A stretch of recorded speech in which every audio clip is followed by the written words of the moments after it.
Christmas, a time that you think about your family and go down the shops and get them maybe a jumper, some hankies, some socks.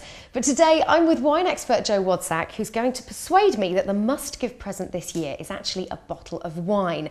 But Joe, wine really, isn't that a bit of a cop-out? You know, people say that to me every year, but then the next sentence is, well, by the way, what shall I buy my mum for Christmas? Evidence shows that 3/4 of people in this country are thinking about buying some wine for somebody at Christmas. I mean, parties, you've got to bring something. But also, a third of people in this country actually quite like wine as a present. So if you're going to give wine as a present, people obviously have fears of choosing wine. What would your advice be? What you should be doing is thinking about a wine that you like, that you're confident that you like, believe in your choice, and you're giving it to someone as an expression of who you are. It's a bit like writing a personal message in a card. I think it's a nice personal present. You shouldn't be buying a wine that you think somebody else is going to like. You shouldn't second guess who they are. You should be giving something you like. It's a nice present. That is nice. That gives it a more personal touch, so I can see where you're coming from there. Now, what have we got here? This is a Cabernet Sauvignon. Okay. It's a great variety. Everyone knows that variety. And this is something I think in the Gallo lineup this year that's particularly good, and it would make an ideal kind of present. Cabernet is a great variety which originated really in Bordeaux. Well, it didn't originate there, but that's where it became famous as a great variety for wine. And Bordeaux wines, fine wines from Bordeaux, otherwise known as clarets, fetch an awful lot of money. Some of them keep for 25 years, and it's this great variety that allows that to happen. Now, it's grown everywhere else. Now, California really started it, and here we've got a California one. And this is the Cabernet Sauvignon 2008 from Gallo Family Vineyards, and it's genuinely, and I mean this, folks, genuinely astonishing value for money. It is a £6 wine from California, and this wine has the right weight. It's 13% alcohol. This is the most surprising thing about this wine. When you smell and taste it, I was just smelling it now. It's very berry-like, isn't it? It does. It has beautiful fruit. It doesn't smell jammy. It doesn't smell manufactured. It's got a lovely classic red wine smell. And the mouth isn't lathered with oak. It's lovely and soft and fruity. It's got a nice dry finish.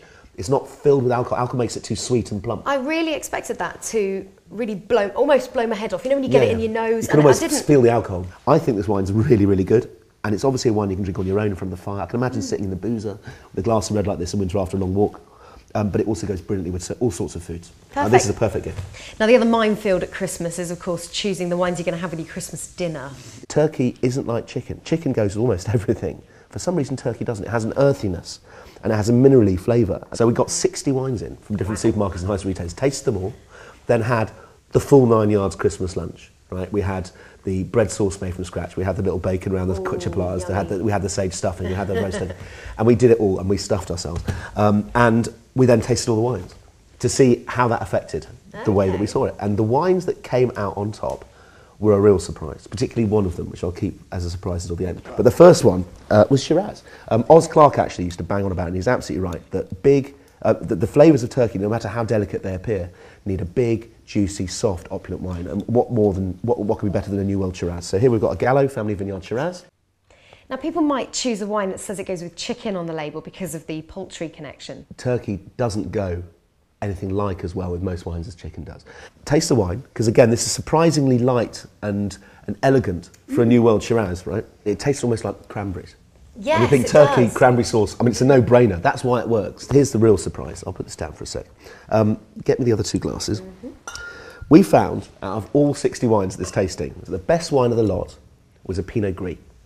Really? Which is the same variety as Pinot Grigio. Everyone knows what Pinot Grigio is. It's like the modern white wine of our age. Everyone drinks it in wine bars. That's a night out with the girls, though, Pinot Grigio. Yeah, you think so. I don't know if I can drink this with my dinner. No, this will really surprise you. Gallo Family Vineyards Pinot Grigio actually it's been only on the market for a couple of years, but it's appreciably better, I think, than any of the other, sort of like entry-level Pinot Grigios. This is a delicious wine for the money. It's got a lovely, fresh, fragrant, bright, almost European cool climate smell to it. It always smells really melony to me. Yeah, it's bang on. It's like ocean melon, like really dripping, juicy, ripe southern French melon. If you taste this, this is the real surprise.